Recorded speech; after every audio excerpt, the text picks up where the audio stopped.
Kalunos-lunos ang sinapit ng isang 70 anyos na lolo nang 2 beses itong nabangga habang tumatawid sa Maharlika Highway ng Barangay Travesya sa Ginubatan, Albay alas 6 ng gabi.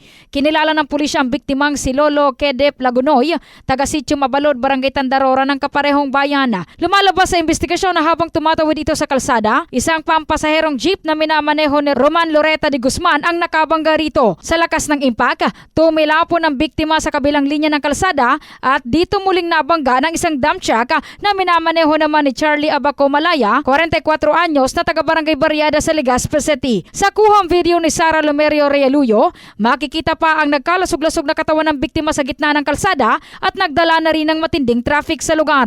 Agad naman itong binawian ng buhay. Napagalaman rin ang nasabing biktima ay isang magsasaka. Paalala naman ng pulisya bago tumawid ng kalsada, kaliwat kanan umanong tumingin kung ligtas ng tumawid para iwas sa disgrasya. Yan ang report natin sa inyo ng Guard C. Calciumas Corbate Katawang Healthy Achieve sa Guard C. Ito si Kabrigadang Julie Rodriguez ng Brigada News of Philippines, The Music and News Authority.